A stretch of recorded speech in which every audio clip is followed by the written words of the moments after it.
$810 million. That is the number sitting in your bookkeeper's email right now. And the guy who fixed your water heater last spring still thinks you manage a storage facility part-time. He is not wrong. He is just missing the other 9 zeros. Nobody knows. Not your neighbors, not the coworker who will not stop mentioning his $4,000 signing bonus, not even your own sister who called you last Sunday needing $85,000 and has no idea you could wire it to her before she finished the sentence. You did not get here with a pitch deck. You got here with a padlock.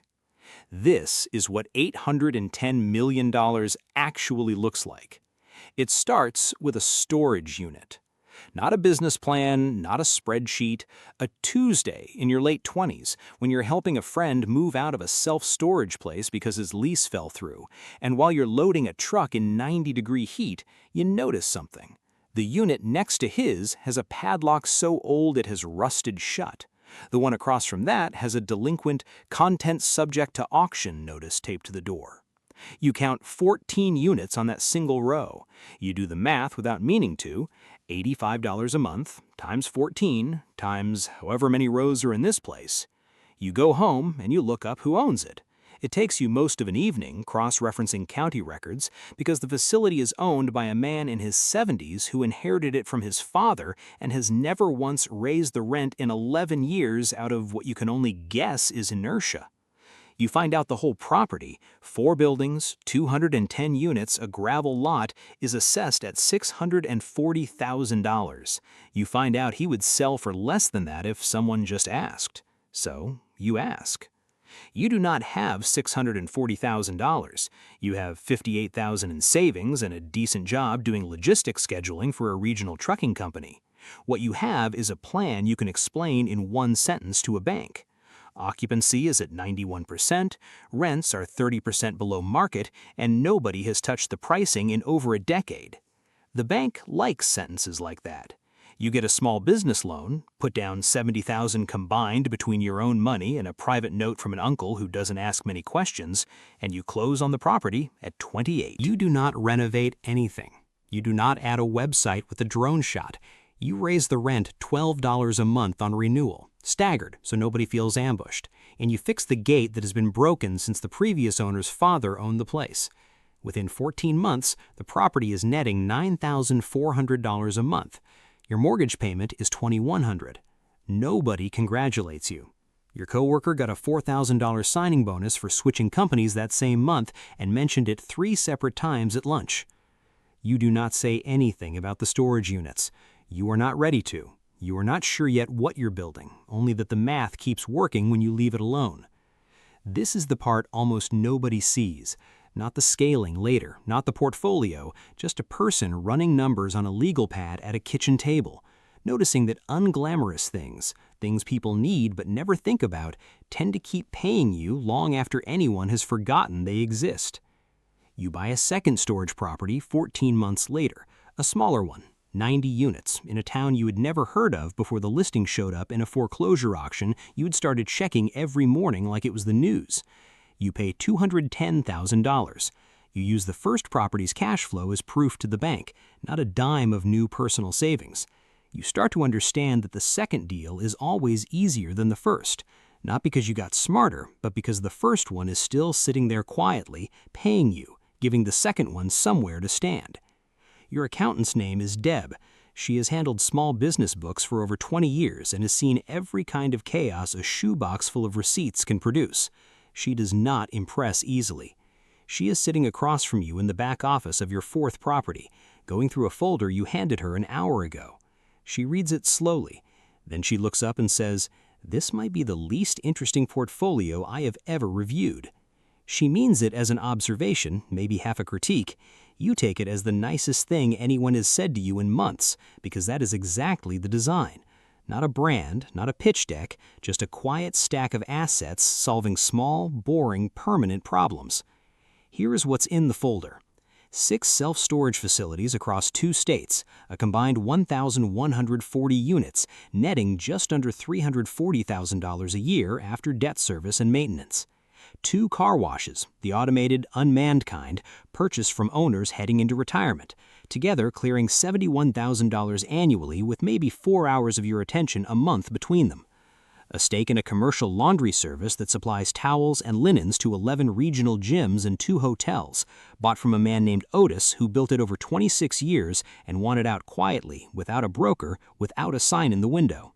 It nets $94,000 a year and has never once made you think about marketing. And there's land. 3 parcels along a state highway you picked up at a county surplus auction for a combined $61,000, leased long-term to a company that puts up cell towers. You do not manage the towers. You do not think about the towers. You get a wire transfer 4 times a year and otherwise forget they exist. Deb asks if you're thinking about anything with more upside, crypto maybe, or a tech investment, something with a growth story. You tell her no. She nods slowly, the way people do when they've heard an answer they respect but don't fully share. What she doesn't quite see is the logic underneath the boredom. Every single thing in that folder solves a need that doesn't evaporate. People still need somewhere to put the things that don't fit in their house. Cars still get dirty regardless of what the market is doing. Hotels still need clean towels every single morning whether the economy grew or shrank last quarter. There is no app disrupting a storage unit. There is no venture-backed competitor undercutting a cell tower lease. The boring parts of the economy are the parts nobody is trying to take from you. Over the years that follow, the pattern repeats so quietly you almost stop noticing it happening. A commercial car wash in a college town bought from a couple retiring to Florida. A second laundry contract, this one with a regional hospital system, which takes 8 months of slow relationship building before anyone signs anything. You learn to wait. You learn that boring businesses are rarely won quickly. They are won by being the person who shows up a second and third time after everyone else has moved on to something louder. Your sister calls you on a Sunday. Her name is Renata, and she is trying to open a small bakery, a real one with a lease and equipment, not a hobby. She has been baking out of a shared commercial kitchen for 2 years, building a following 1 wedding order at a time, and now there's a storefront available on 5th Street that would let her finally have her own place. She needs $85,000 to make it happen. Build out, equipment, 3 months of reserves. She is not asking you for money. She is asking if you know anyone who might invest. You know exactly how many seconds it would take to wire her $85,000. You know it would not register against anything you own. You sit with the phone against your ear, and you do not offer. This is not easy the way people assume it would be easy once they have enough. It is a specific kind of quiet wait, understanding a situation better than the person living through it and choosing not to reach for the fastest fix. Because you have watched what happens when money arrives before the structure that is supposed to hold it. If she does not yet fully understand her margins, or what a 5-year lease with a personal guarantee actually obligates her to, then $85,000 doesn't solve that. It just buys her a faster, more expensive version of finding out the hard way. And too often, the friendship does not survive the finding out. So instead, you ask if you can come by Thursday night with her lease draft and her supplier invoices. You sit at her kitchen table for 3 hours going through numbers with her. You find that her flour supplier is charging her almost double the going wholesale rate because she has never asked for a volume discount.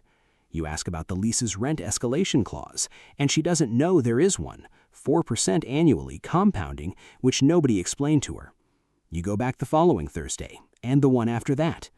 By the 4th Thursday, she has renegotiated her supplier contract, found a small city grant for women-owned storefront businesses that covers $22,000 of the build-out, and restructured her opening timeline so she doesn't need outside capital at all.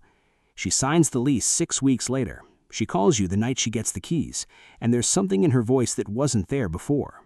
Steadiness, mostly. She tells you she couldn't have done it without you. You do not mention what you could have written to check for. You probably never will. It's not modesty. It's understanding what the story needed to be. Hers, built from her own decisions, in a way no check from you could have produced. But there's a version of your life nobody gets access to. It doesn't get easier with more zeros. It's not the secrecy itself. You've made peace with that a long time ago. It's the specific ache of watching someone you love struggle through something you could dissolve in under a minute, and knowing, fully, that dissolving it would be the wrong move. You sit with that at a kitchen table on 4 consecutive Thursdays. The armor holds, but some nights, holding it is its own kind of cost. The email comes on a Wednesday at 6:48 a.m. You were standing in the aisle of a hardware store, not because you need to be, you have a property manager for that now, but because one of the storage facilities has a gate motor acting up and you were already 15 minutes away.